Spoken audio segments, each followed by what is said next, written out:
मैले आफ्नो अनुमान चाहिँ एकपल्ट हल्ट हुन सक्छ बजार अङ्कसम्म झरेर अनि 60 अङ्कको हिजोको भन्दा चाहिँ माथि नै रोकिन्छ भन्ने अनुमान थियो 60 अङ्कको वृद्धि देखिन्छ भन्ने अनुमान चाहिँ थियो भोलि पनि फर्स्ट हाफमा रातो हुन चाहिँ सक्छ तर भोलि चाहिँ ग्रीनमा बन्द हुन्छ त्यसकारण रातो भोलिको अवसर हो टाइम फ्रेम जोनबाट कुरा गर्ने भए हामी 50 सालबाट 58 हेर्ने भए 8 वर्ष 58 बाट अर्को बुल 65 8 वर्ष 65 बाट अर्को बुल 73 8 वर्ष 73 बाट अर्को बुल चाहिँ 78 जुन चाहिँ 5 वर्षमा थियो अब यो 5 वर्षको बुल हिसाब गर्ने भए 78 बाट 82 4 वर्ष भइसकेको छ बुल 83 पनि आइसक्दैन त भन्ने जस्तो शंका देखायो हैन आज भोलि त हामीले बजारलाई 3200 पार गरिसक्नु पर्थ्यो 3200 पार गरेपछि कम्तीमा 18 महिना चाहिँ बुल चक्रमा रहिरहन्छ भन्ने मेरो एउटा अनुमान चाहिँ फेल खायो आज हामी अलिक माथि जान्छौं सायद यही र्यालीले चाहिँ 3200 तोड्न सक्छ भन्ने चाहिँ थियो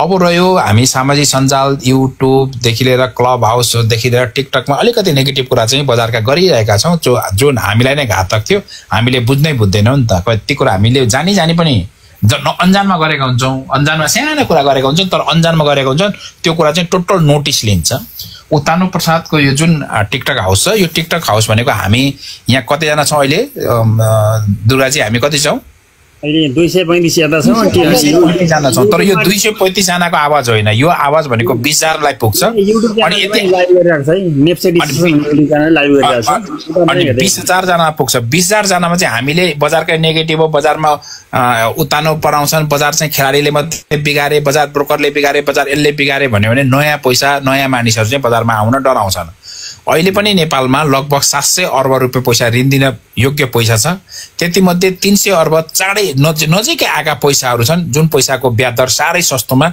3% मा मानिसले पैसा राखेका छन् 3% 5% मा पैसा छ उहाँहरुसँग तर उहाँहरुसँग शेयरको ज्ञान चाहिँ छैन हामी पूर्वदेखि पश्चिमसम्म हिँड्दा मलाई साथीहरुले डोमेट गरिरहन्छन् के पढाकोला भनेर हैन मुर्गा खोजेको लेख्दै थियो कसैको मुर्गा खोजेको त हैन नि त शेयर सिकाएको अब तपाई हामीसँग शेयर किन्ने पैसा नहुने अनि नयाँ मान्छेलाई शेयर किन्न आइज भन्दाखेरि मुर्गा भन्नु भने त बजारमा कसले आउँछ त बजारमा नयाँ पैसा आउनु पर्यो नयाँ पैसा आउनलाई कि त बैंक वित्तीय संस्थाको लागि खुकुलो नीति बनाइदिनु पर्यो हैन यसको लागि लबिङ जान्छ अब लबिङलाई 50-50 को कुरा चाहिँ केही कुरा डेपुटी गभर्नरले बोल्नु भएको छ 50-50 सम्म हुन सक्ने भनेर अब आखिरी स्टक मार्केट हो नाफा कमाको सस्ता लान्छ घाटा बढ्ने सस्ताको लान्छ ब्रोकर र सरकारलाई केही छैन क्यापिटल गेन हो ब्रोकरले आफ्नो कमिसन हो भने किन एकै वर्ष होल्ड गर्न लाउने बैंक वित्तीय संस्थालाई पनि हैन आफ्नो हिसाबले चलुन भन्ने हिसाबले छोड्दियो भने 15 करोडले किन कोही मान्छे रिस्क लिन सक्छन् जसको 10-15 अर्बको शेयर छ जसले 5 अर्बको रिस्क लिन सक्छ भने हामी 1 करोडको रिस्क लिन नसक्ने तर 50 करोडको रुपैयाँ रिस्क लिन सक्ने मान्छे छन् भने उसलाई 15 करोडमा किन क्याप राखिराख्ने भन्ने कुराको लभिङ चाहिँ चलिरहेको छ हैन सायद यी सबै कुरा चाहिँ खुल्ला हुन्छ भन्ने मेरो अनुमान हो यो बजार भनेको हामी जतिसुकै 67 लाख डिमाट खाता छौं भने तापनि हामी जतिसुकै लगभग 26 लाख भन्दा बढीले टिएमएस चलाउँछौं भने तापनि हामी लगभग 46 लाखले मेरो शेयर हेर्छौं भने तापनि आजको दिनमा बजारमा लगभग 7.5 लाख मान्छेले बजार आज पनि हेरे भने तापनि हैन 40 लाख मान्छे चाहिँ बजारमा एक्टिभ छन् 10 लाखले चाहिँ बजारमा ट्रेड गरिरहेका हुन्छन् भन्ने हाम्रो एक हप्तामा 10 लाख मान्छेका चाहिँ ट्रेड भइरहन्छ भन्ने हाम्रो एजम्पसन छ यी कुरा जे भने तापनि बजार भनेको 1500 मान्छेले चल्ने हो आज नेपालको बुल बजारमा बुलिश ब्रोकर भनौं बुलिश ब्रोकरले सेल बाई भन्दा सेल बढी हान्यो आफै हेर्नु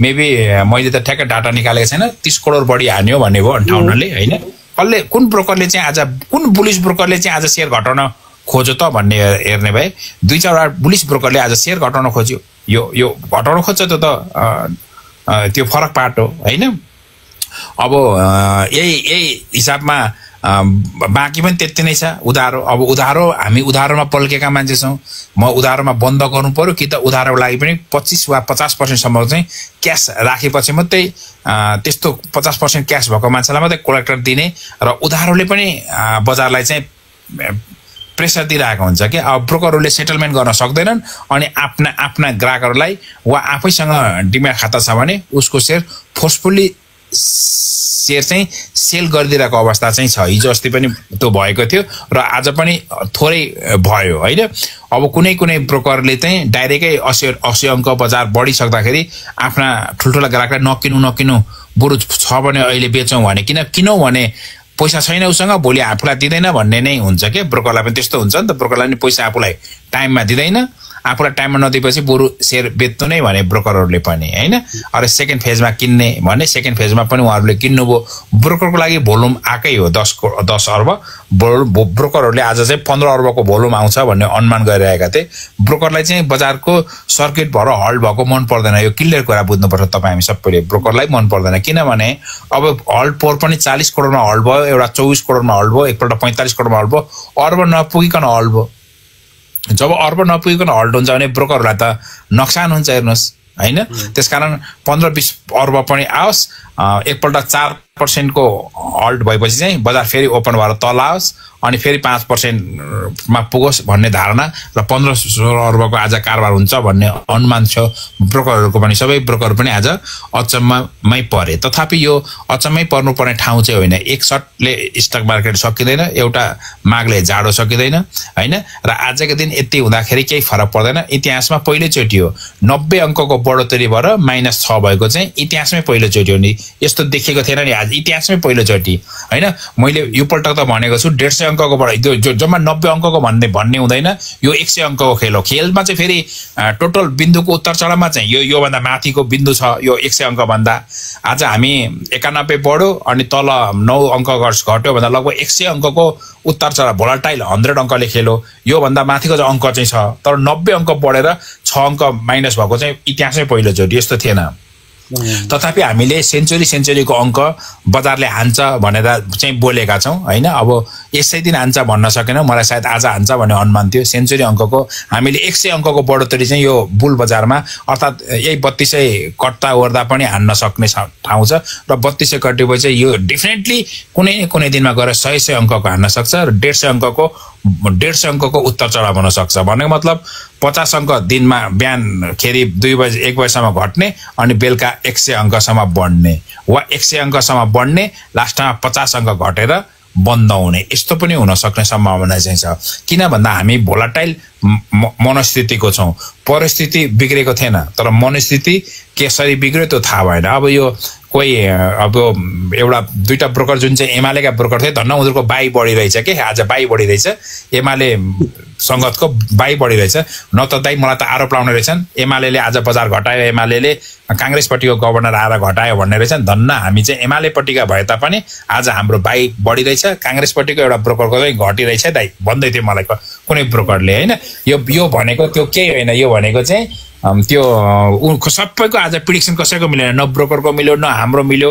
मैले हल्ट नै हुन्छ भन्न त सकेको थिएन मैले हिजोको भन्दा ठूलो बढोत्तरी देखिन्छ भन्ने अनुमान चाहिँ थियो तथापि गभर्नर साहबको आफ्नो भोइसमै बोलेको कुनै पनि बाइटहरु चाहिँ आएन बाइट नआउनु पनि यो हाम्रो दुःखको कुरा हो उहाँको बोलेकै बाइटहरु चाहिँ देखिनु पर्थ्यो जसले पुँजी बजारको लागि आउने गरी यो थर्ड क्वार्टरको रिभ्यू पनि उहाँले आफै निकाल्ने र त्यो रिभ्यूमा केही कुराको फेरबदल हुने सम्भावना चाहिँ देखेको छु त्यसकारण यो हामी बजार सेन्सिटिभै छ तर सेन्सिटिभ भित्र पनि हामी चाहिँ यस्तो टाइम फ्रेममा छौं कि बजार सर्ट टर्मले पनि पैसा कमाउने ठाउँ चाहिँ छ अब सर्ट टर्मले कमाउँछ भन्दैमा ब्रोकरको उधारोबाट चाहिँ खेल्नु भएन आफ्ना फन्डहरु पनि हाल्नु पर्यो र यहाँ मिड टर्मले पनि कमाउने ठाउँहरु छन् अर्थतन्त्र बिग्रेकोबाट सुधार हुँदै भएको छ भने बैंकका ब्याज दरहरु घटेका छन् पैसा कहाँ राख्ने भन्दा एफडी मा राख्दा पनि पैसाको ब्याज छैन जग्गा जमिन टाइममा बिकेको पनि छैन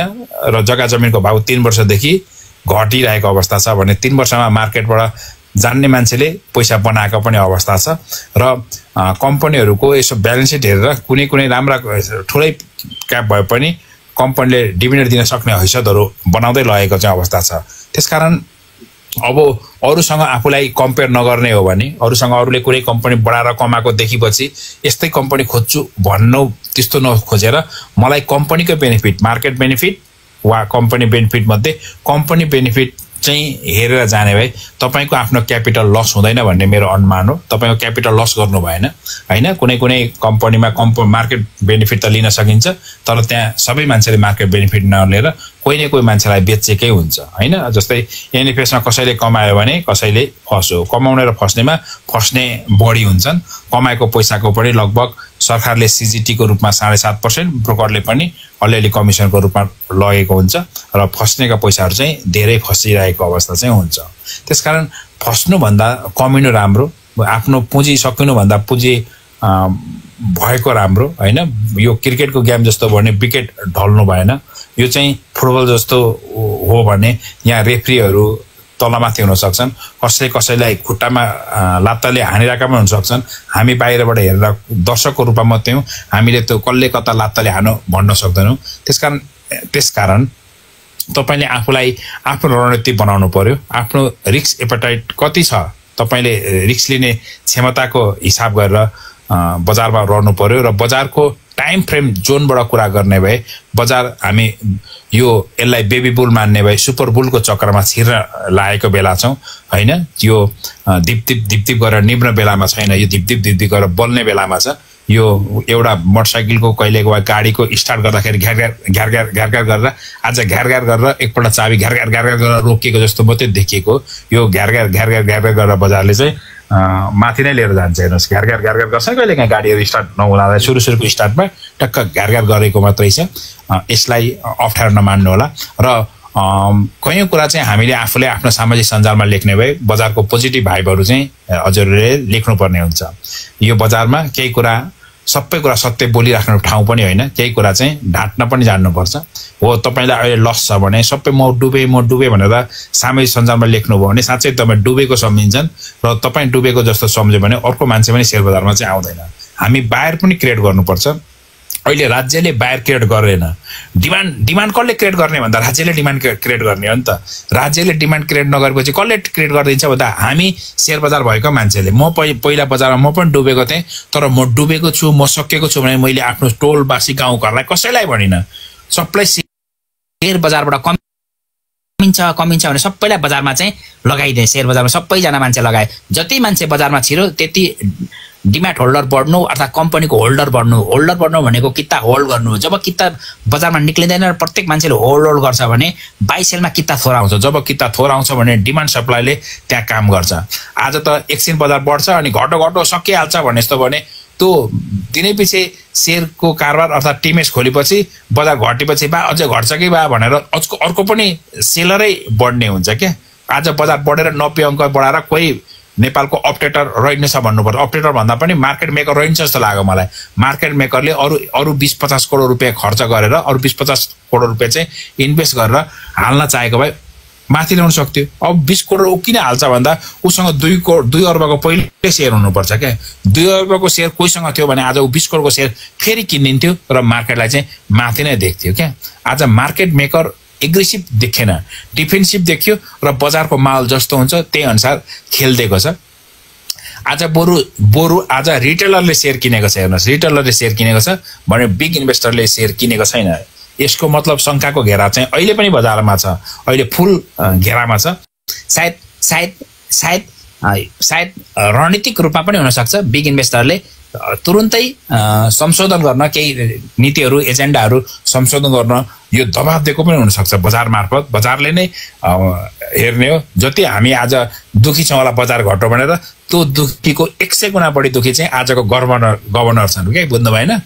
आज विश्व पौडेल चाहिँ निदाउँदैन। उनको सेयर पनि होला, त्यो फरक पार्ट उनको पनि सेयर छ त हामी जान्दछौँ, तर उनले बेचेका छैनन्, बेच्न मिल्दैन। अब उनले किन्नु बेच्नु दुइटै गर्न मिल्दैन होइन। 4 वर्ष सेयर हल्ट हुनुपर्छ। उहाँको सेयर थियो कुनै बेला, हामीले आजभन्दा 6 महिना अगाडिसम्म उहाँ सेयर बजारमा हुन्थ्यो, यो मलाई थाहा छ। अब उहाँलाई आजभन्दा सबैभन्दा बढी दुखी उहाँ नै हो। आज हिजो 50 अङ्कको नाम ननिक्लिकन 50 अङ्कको बढोत्तरी उहाँले पनि 100 अङ्क त बढ्छ होला भन्ने सम्झिनु भएको थियो होला। अब तर यसले के देखियो भने उहाँलाई पनि मैले केही कुराको फेरबदल गर्नुपर्छ। व्यक्ति चेन्ज हुने साथ बजारलाई चेन्ज सिरियन देखाएन, डाइभर्सन देखाएन बजारलाई डाइभर्सन देखाउने भनेको पोलिसीले हो। पोलिसीले चाहिँ मैले बनाउनुपर्छ भन्ने कुरा उहाँलाई पनि यो दबाब चाहिँ हो। त्यसकारण यसमा हामी आत्तिनुपर्ने अवस्था चाहिँ छैन। अब ट्रेडरहरू तपाईँहरू हुनुहुन्छ भने मिड टर्मले त तपाईँहरू पैसा कमाउनुहुन्छ। हेर्नुहोस्, मैले चैत वैशाखदेखि भनेको भने जस्तैदेखि होइन।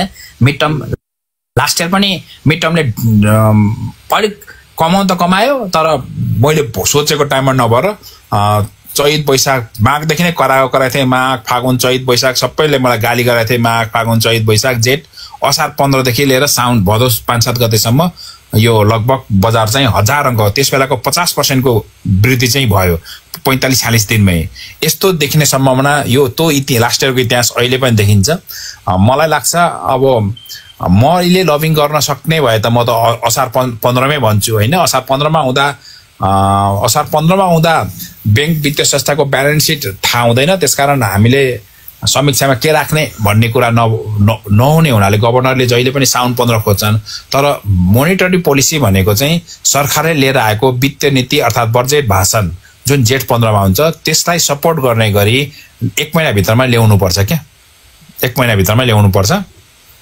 अहिले पनि हामी एउटा लबिङमा छौँ आर्थिक भित्रमा जुन यो 7.5% चाहिँ अन्तिम नै कर हो भन्ने हिसाबले पनि लेख्नु पर्ने आवश्यक छ।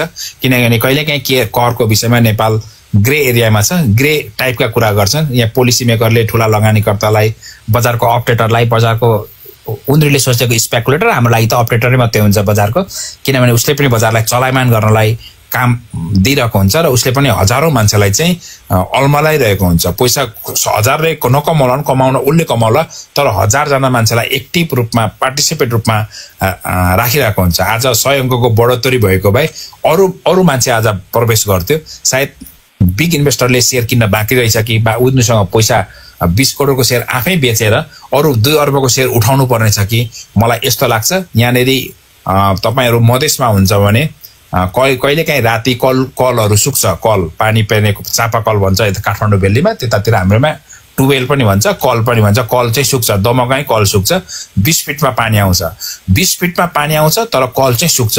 त्यो कल सुकेको बेला आफूले नै बरु पानी नै छैन भने 2 लिटर मिनरल वाटर किनेर भए पनि त्यो कलमा चाहिँ पहिला पानी बिहानै उठेर हाल्नुपर्छ अनि मात्रै त्यो मुनिबाट पानी चाहिँ तान्छ। सेम स्टक मार्केटमा पनि बिग इन्भेस्टर बजारको अनसिन पावरले किता तान्नु छ भने आफ्नो शेयर पनि बेच्छ, बुझ्नु भएन? पानी मिनरल वाटर हाले जस्तो उनले पनि आज 20-50 करोडको शेयर बेच्दिएको पनि हुनसक्छ कि त्यहाँबाट 5 अर्बको तल बेचेर मुनि चाहिँ 5 अर्बको शेयर उठाउन खोजेको हुन्छ। मलाई यस्तो लाग्छ कि मान्छेको मास पार्टिसिपेट भएको बजार हो। मास पार्टिसिपेट भएको बजार भएकोले यो 72-73 को जस्तो 65 को जस्तो अपरेटरले किता यसरी भेटाउँछ जस्तो मलाई लाग्दैन। मलाई पहिले भोलिको फर्स्ट आवरमै शेयर चाहिँ केही रात हुन सक्छ भन्ने सम्भावना अनुमान गरेको छु मैले। त्यो अनुमानमा कारोबार हुन्छ र अलि ठुलै भोल्युमको कारोबार चाहिँ फर्स्ट सधैँ 2 बजे पछि हुन्थ्यो भने भोलि चाहिँ 11 देखि 1 यो 11 देखि 12 भित्र वा 1 भित्रैमा हुन सम्भावना छ र त्यसपछि बजार चाहिँ भोलिदेखि नै फेरि हरियोमा बन्द हुने ठाउँ चाहिँ अनुमान गरेको छु मैले यति कुरा राखेँ। तपाईको केही क्वेरीजहरु भए मेरो आफ्नो भ्यूहरु राख्ने छु, इन्साइट राख्ने छु। अहिलेलाई धन्यवाद। अब गभर्नर आउँदा त फ्यास्टर हुन्छ जस्तै भयो। आजलाई 10-10 जे आशा थियो, हजुरको एउटा आशा, मेरो आज एउटा आशा, ब्रोकरहरुको एउटा आशा, इभन गभर्नर साहबको एउटा आशा, त फेल खायो। अब 7-8 दिनपछि आउँदैहरुको बजेटमा पनि यस्तै पो हुन्छ कि के हुन्छ? बजेट आइरहँदा बजेट कस्तो होला, बजारलाई कतिको प्रभाव पर्ला, बजेट आउँदा पनि यस्तै फ्यासफुस भनी पो हो कि के हुन्छ होला त त्यतिखेर? अब हाम्रो अर्को नेक्स्ट टार्गेट भनेको राम्रो न्यूज भनेको बजेट नै हो फेरि पनि। हजुर, अब बजेट भनेको रियालिटी बेसमा भए वित्तीय नीति भनेको सबैभन्दा ठुलो नीति नै हो। मार्केट चलायमान गर्ने नीति नै हो। र मेरो चाहिँ यो यत्रो बजारमा आउनु, यत्रो बजारमा सामूहिक सञ्जालमा कराउनु, लगानीकर्ताको महासंघ बनाउन खोज्नु, लाखौं मान्छेलाई बजारमा प्रवेश गराउन खोज्नु, लाखौं मान्छेलाई स्ट्यान्ड राख्न खोजेको कारण चाहिँ के हाम्रो बजारमा विदेशी लगानीकर्तालाई भित्राउँ भन्न खोजेको होइन। विदेशी लगानीकर्तालाई एफडीआई को रूपमा नभएर एफडीआई को रूपमा, सुनिँदैछ मेरो आवाज? एफडीआई को रूपमा नभएर एफपीआई को रूपमा भए पनि हैन, एफडीआई को रूपमा नभएर एफपीआई को रूपमा भए पनि, एफआईआई को रूपमा भए पनि बजारमा प्रवेश गरौँ। एनआरएन सँगसँगै विदेशी लगानीकर्ता पनि भित्राउँ भन्न खोजेको। यसले कत्रो प्रभाव पार्छ भन्नु भने यसले भयंकर ठुलो प्रभाव पार्छ र यसको मार्केटिङ राज्यले नीति मात्रै बनाउने, मार्केटिङ आफै क्यापिटलले गर्छन्, मार्केटिङ आफै ब्रोकरले गर्छन् हैन। अब जहाँ सस्तो ब्याजमा पैसा छन् अथवा जुन देशमा ठुल्ठुला कर्पोरेट हाउस छन् जसका ठुल्ठुला डिपोजिटहरु छन्, त्यति मध्ये थोरै डिपोजिट हो। नेपाललाई ठुलो फन्डै छैन। यो हाम्रो मार्केट भनेको अहिले US डलरसँग तुलना गर्ने भए 30 अर्ब डलरको मात्रै मार्केट हो। 30 अर्ब डलर पनि अझै नहुन सक्छ हैन। भने अहिले हामीसँग लगभग 22 अर्ब डलर त सञ्चित डलर छ। हामी 1 अर्बको जोखिम किन नमोल्ने? 1 अर्बको जोखिमले 10 अर्ब रुपियाँ पैसा बजारमा प्रवेश गर्ने ठाउँहरू चाहिँ बेलामा छौँ हामी हैन।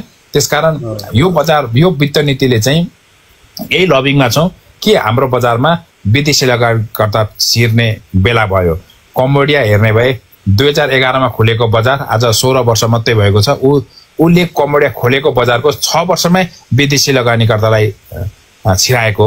भारतीय बजार हेर्ने भए भारतले जब विदेशीलाई फुल रूपमा 2003 या 4 मा बजारमा प्रवेश गर्यो त्यसपछि मात्रै बजारले बजार भनेको के हो र स्टक मार्केट भनेको के हो, स्टक मार्केटको भेल्यु उसको मर्म अनुसारको बजार चाहिँ हामीले भारतीय बजार देख्यौँ। हामी पनि हाम्रो बजार चाहिँ साँच्चै भन्ने भए नेपालको राजनीति जति फोहोर छ हाम्रो स्टक मार्केट तपाईहरुकै अगाडि यो छातीमा हात राखेर भन्नुपर्छ, राजनीति जति फोहोर छ शेयर बजार त्यति नै फोहोर छ।